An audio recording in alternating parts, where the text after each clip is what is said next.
Hello, my name is Grace. Hi, I'm Lucy. Hello, my name is Kiara. Hi, I'm Janice. Hello, my name is Sky. I have chosen not to be vaccinated for this moment in time because I don't think there's enough data yet on how much the vaccines reduce transmissibility and reduce hospitalizations, and how much these vaccines sort of work within our bodies as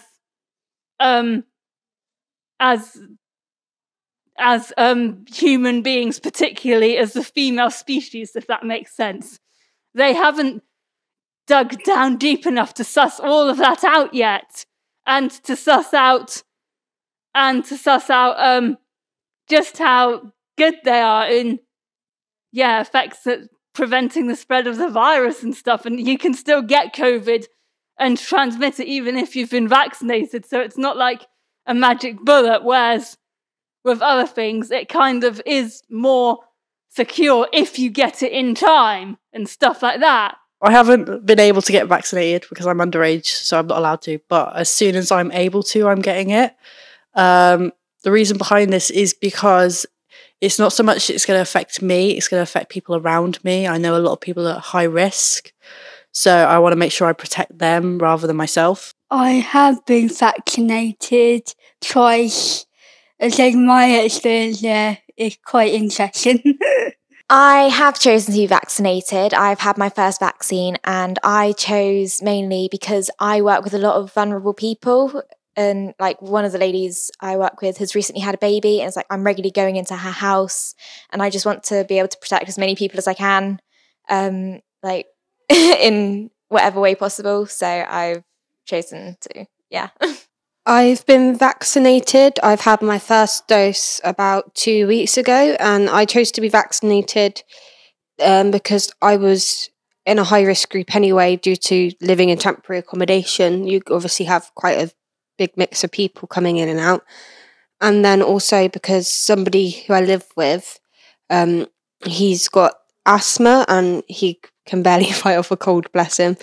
And his family somebody in his family is high risk from it as well. So it's just protecting them. And also because I'm doing training at a care home and hopefully will be, extra care.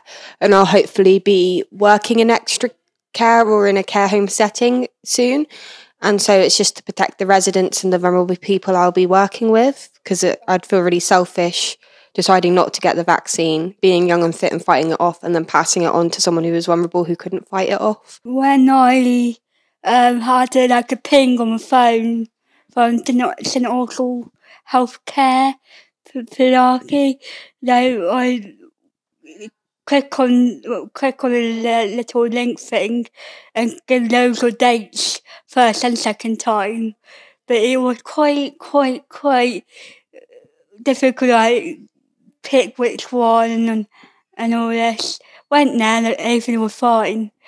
The second one was quite interesting story to tell. It was pretty easy for me. Literally, my mum told me that 18-year-olds could now, and so I just went online, and it took maybe 5 minutes, and it was just so simple with it. At first it was confusing because I got a text saying because of being homeless I was in a high risk group. So I tried to go on the website and book it. But this is before my age group were available for the vaccine, because I'm 19, so it's only just become available for my age group. And so this was about 4 or 5 months ago when the vaccine was just coming out. And so it said, you're in a high-risk group, please book your appointment for your vaccine through your GP. So I rang up my GP. They said they can't sort vaccines out. It's got to be done through a vaccine centre. So I went online to book it at a vaccine centre. And then when it said about all the vulnerable groups and which group you picked, homelessness wasn't an option. And I don't have a health condition that makes me vulnerable to it. So I couldn't do that. And I wasn't a key worker at the time, although now I am doing work experience there and I'm shadowing key workers. I wasn't doing that at the time, so I couldn't use that to get my vaccine. And then, but after my age group became available, it was really easy. I just went online and straight away just booked myself in. But getting the second vaccine's not been so straightforward because I've got to wait quite a while. I think because of my age group is now become available, there's lots of people booking their vaccines. So now I think I'm not due for my next vaccine till the very end of September, maybe early October, I can't remember. And that's quite a few, whereas some people I've known have literally had it the next month. So that's one thing that's making me a bit anxious because it wasn't so easy to book my second appointment. My appointment was at the next to Paul Cove House Centre, whatever it's called. It was when I went in there first time, it was nice and calm, asked like details, blah blah blah. And when I had it done, I did explain, say I couldn't have it in my left arm because I feel it more. Can I have it in a right because I got more muscle? So they did it first time. But the downside of it, the person who did it put a Pfizer on the card and I had AstraZeneca. So when I went there second time for my second jab, they had Pfizer on the card, check on the system. When they're like, AstraZeneca today, we're not doing the Pfizer. And some reason the nurse who did it first time, or person who did it, got the information wrong. So I went off again, come back. Sorry, make a mistake. You did have AstraZeneca. You want to come back and do your second jab? I said, yes, please. How was it getting the jab itself? Yeah, the symptoms what I had the first time was just tiredness and a bit of an ache. But the second time was a lot worse for me. Everything that I felt like ice cubes. That's how I explain it. So it wasn't nice, and brain fog was the worst one. I went to the Royal Cornwall Showground, Weybridge Showground, whatever it's called. Yeah, it's pretty simple. It's like, because my mum was actually getting her second vaccine on the same day. So we went in together and she got to go in first because it was her second and it was all that. So it was pretty simple for her. But yeah, I just got in line. It was pretty simple. They just asked me questions, went through, got my vaccine, sat, and then just went out again. So Any side effects or anything? I didn't know. I had it pretty easy. I know my mum had. No, my mum didn't, but my aunt had some pretty bad side effects from it. But she was fine, and yeah, everyone I know who has been vaccinated has been completely fine. My one was a bit hectic, but luckily it went all right. The reason it was hectic is because I booked it for a day I was doing my training because it happened to be in the nearest place to me was Red Roof Health Centre, and that happened to be really in this because I live in Poole. So it would have been about a 40-minute walk from my house, but because I was already at my work placement, it was like 5 minutes. But I thought I booked it for a Thursday when I booked it on a Wednesday. And luckily, I booked it at 3 o'clock and I finished work at 2:30. And I was going to get on the bus to go home about 2:45. And then my partner texted me saying that he was in Red Roof waiting for his sister and if I wanted to go see him and go out with and help his sister do some shopping. And so, luckily, because of that, I stayed in Red Roof. I had a reminder on my phone telling me my jab was in 5 minutes, and luckily I was right outside where the jab was, so I managed to make it. But it was really simple and it was really straightforward. I was just so busy chatting to the nurse. She'd stuck a plaster on my arm, and that was it. I was gone. And, well, I wasn't gone because you have to sit in a room for 10 minutes. So I just sat in the room for 10 minutes. And then by the time I'd come out of the room and gone back up the hill, his sister had turned up and it ended up working perfectly. So it was actually ideal. Yeah, it's pretty clear, and it kind of helps having people's experiences on it. Like, both my parents have got it. My mum explained it to me that sometimes if one dose is pretty easy, then the second dose might be slightly harder to get through. But it was they got it quite easily.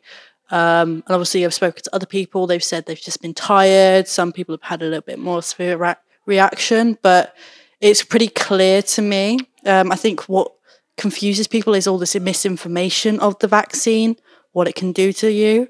And I think that's what panics people and makes them not want to do it. They should send out leaflets to people so people can read them at their own pace and sort of decipher the information if it's like hard for them to read or whatever. They can read it at their own pace and then sort of think, oh, is this worth it? Is this not worth it? Then at the end of a leaflet, they should also have common questions and answers.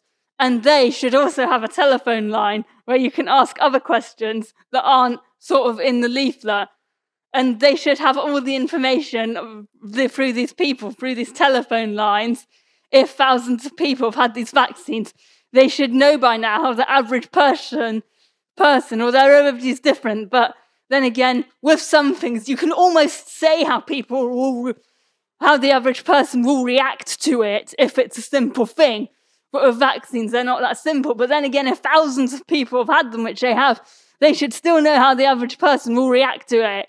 And if the average person will get side effects or not. And stuff like that, so they should be able to sort of say roughly what will happen to the average person after they've had these vaccines. Like with other things where they can kind of say, oh, in 4 weeks' time, you'll be okay to walk on that leg again after you've broken it. Simple. I think there needs to be, like, I don't know, some sort of announcement to show that this is not what's happening. Proving these people that are going around saying this is misinformation, that they're wrong, and that you kind of, because it's scaremongering and it affects other people, and it does cause worry, and that's where it goes wrong for others. Yeah, then people can make a better decision for themselves, like balance out the risks, because you can still like get and transmit COVID with these vaccines. They're not like a magic bullet, and it's like, for now, it's just like crazy. It's like, yeah, I don't want that sort of thing to be changing. Thank you very much. I've got to just carry on.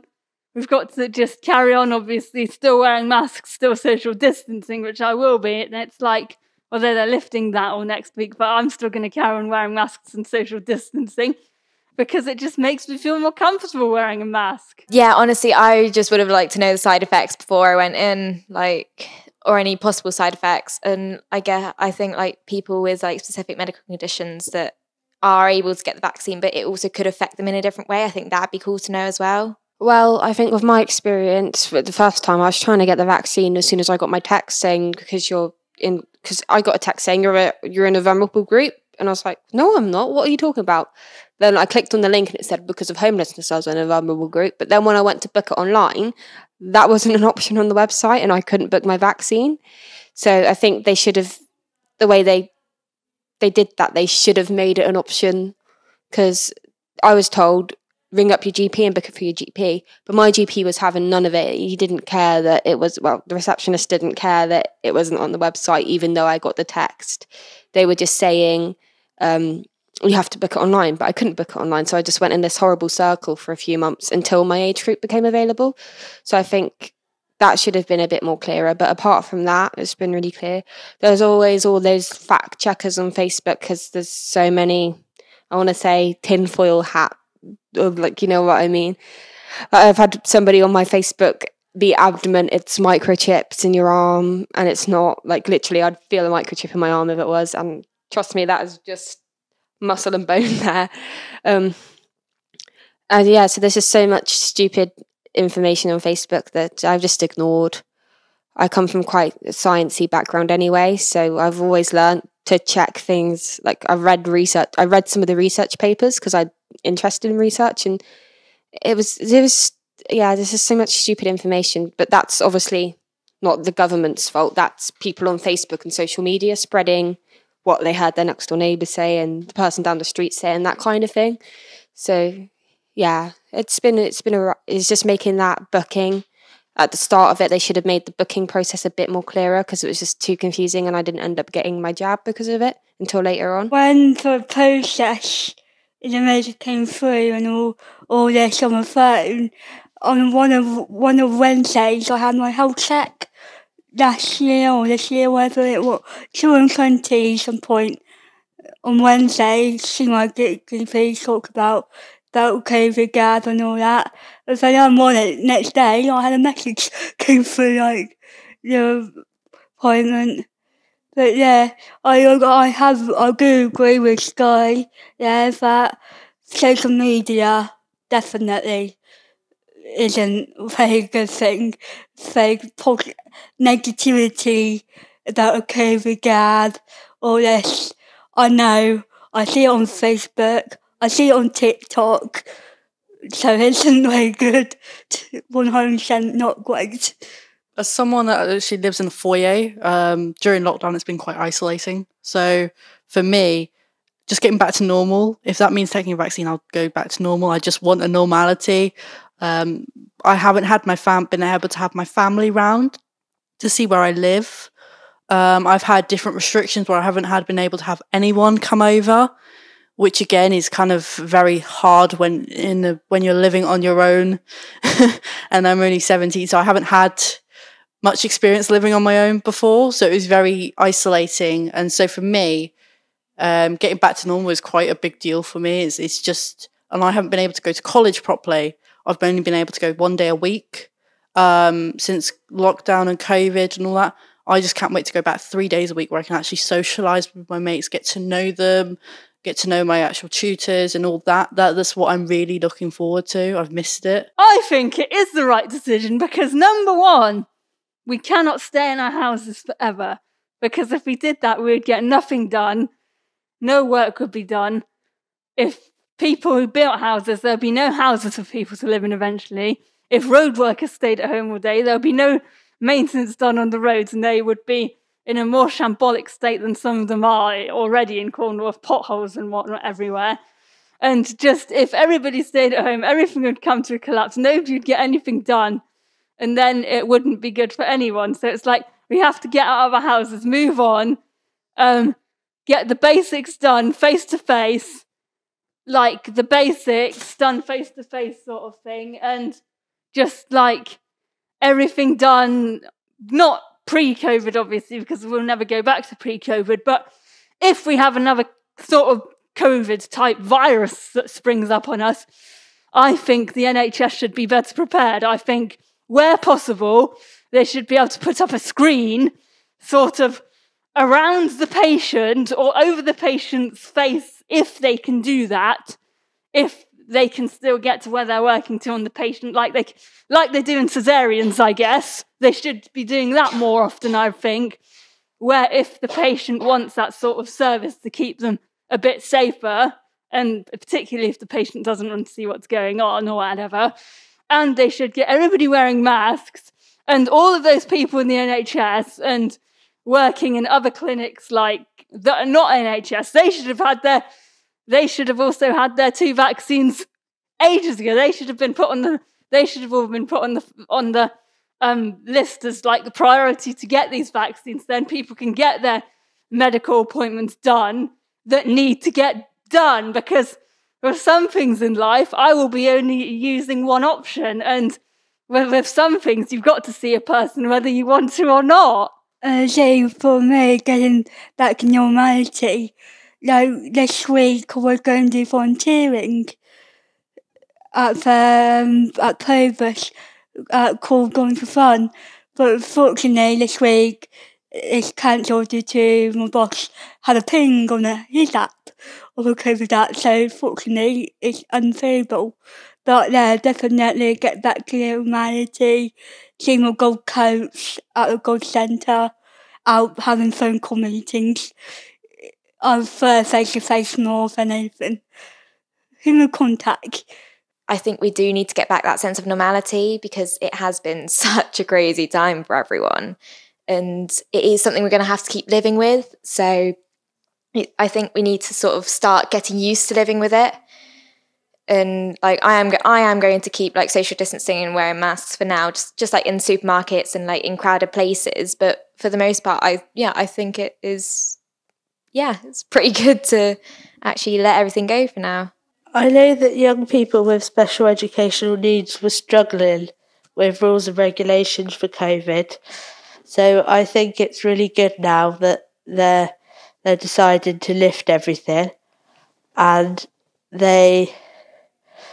although they still have very limited understanding, it's very good that they're just in generally lifting it, because it upsets young people with special educational needs because it disrupts the routine and it's affected people's livelihoods and everything. And because of COVID, people have had to learn from home and work from home, and that could be like more stress and give people mental health issues because of like Wi-Fi reception issues due to the location, and it's just put a strain on family relationships and everything, and it wrecks the COVID situation has wrecked the chances of young people because GCSEs and A-levels have got cancelled, and that wasn't fair on them because they don't have any chance to show their knowledge and confidence at things they've learned, and it's not fair on the teachers either because they've had to mark a load of work, and it's probably given them loads of stress and an extra workload. And they should another reason why young people with special educational needs shouldn't have to put up with insufficient education due to lack of understanding and preparation and information whilst online learning. I'm quite mixed about it because obviously I'm quite similar to Kiara. I live in temporary accommodation, and I live in a completely different town to my family and friends. But I'm quite lucky. So at the beginning of lockdown, I really, really struggled. My mental health was really bad going into lockdown. Luckily, my boyfriend, unluckily, how you depend to look at the situation. It wasn't a nice situation, but my boyfriend became homeless and he ended up moving into my temporary accommodation with me. So it was a bad situation, but it's helped with the loneliness, I suppose. But in some ways, like, I do want to go back to normal. I do want to be able to get rid of these masks. They irritate the hell out of me. But at the same time, obviously I'm from St Ives. Seeing what's happening in my hometown right now is really horrifying. And evidence has shown it was because of all the visitors coming in during half term and the G7 summit. It's not going away, and not everyone's vaccinated yet. I do feel like we shouldn't be so quick to ease lockdowns, especially as although the vaccine is stopping people from dying from the disease, it's still putting a lot of the COVID is still putting a hell of a lot of strain on the NHS. And we've only got one hospital here, and today it was on the news again, the ambulances are queuing. The other day they were queuing out of the hospital onto the A30, and that's just crazy. And also it's happening, it's not going away. It's like, obviously the vaccine's helping, but I feel we should wait for everyone to finish being vaccinated because it's still scary and the cases are still rising really high. And my partner rang me up when he was watching the news conference with his mum, and he said one of the health ministers or something, I'm not quite sure what exactly he was watching, but it was on the BBC News. One of the health ministers explained if we come out of lockdown now, there's a high probability we will be back in lockdown in the winter. And that just makes me feel, what's the point? What's the point of going in and out and in and out and in and out, where if we just do one big long one, we won't have to go through it again at all. It's like, just get it over and done with. I know it's hard, but just push through it. And then that way we won't have to go back into another one, especially during winter. That's when Christmas is. Everyone wants to be at home with their families during Christmas. And obviously last year we were out of lockdown for Christmas, but then it screwed it all up and we were back in lockdown again. So I feel like the government aren't really learning from their past mistakes of easing lockdown too quickly. And just because the public is demanding something, like, no offence to Britain, we can be quite a stupid nation sometimes. And I think government are just giving in to some just demands of people who don't actually understand quite the severity of what can happen if lockdown's lifted too far. But then I suppose I'm just really anxious because, like I said, my boyfriend's got asthma. He's not had any vaccines yet. My boyfriend's family has somebody who's high risk. They've taken vaccines, so my boyfriend is visiting them. My auntie was really susceptible to it because she's on medication that affects her immune system. So that's always made me really anxious. Because it's like, even with the vaccine, if your immune system's weak, it's like, is she going to be okay if she gets it, even with the vaccine? Like, I worry about her even if she gets a cold. So